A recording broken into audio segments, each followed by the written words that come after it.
जिस शख्स को आप इस तस्वीर में देख रहे हैं, इसका नाम है जुनैद।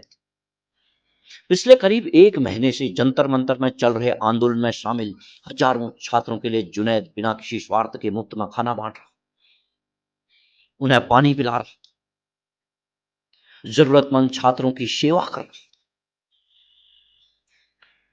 लेकिन जुनैद का आरोप है कि इस सेवा के बदले उत्तर प्रदेश पुलिस ने उसके परिवार के कई सदस्यों को, जिसमें उसकी माँ है, उसके पिता है, भाई है, बहन है, यहाँ तक कि बहन के ससुराल वालों को तक को गिरफ्तार किया।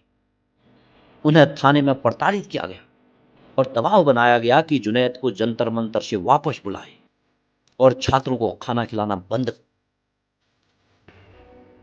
उसका गुनाह क्या था? बस इतना कि वो इंसानियत के साथ खड़ा था। वो सिर्फ यह सिर्फ जुनैद के परिवार के साथ एक अन्याय नहीं है, यह उस इंसानियत के साथ भी अन्याय है जिसके तहत कोई भूखे को खाना खिलाता है, प्यासे को पानी पिलाता है।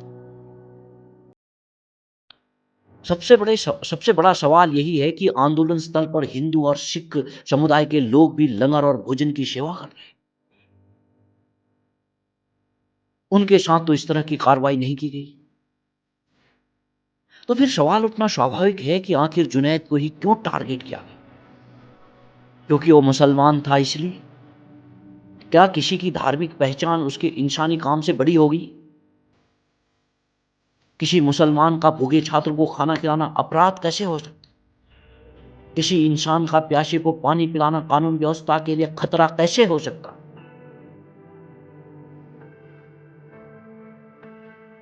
जुनैद की पहचान उसके धर्म से नहीं, उसके कर्म से होनी चाहिए। सरकार और पुलिस से मेरा सीधा सवाल है, अगर जुनैद ने कोई कानून तोड़ा है तो कानून के तहत उस पर कार्रवाई होनी चाहिए, सबूत सामने रखिए।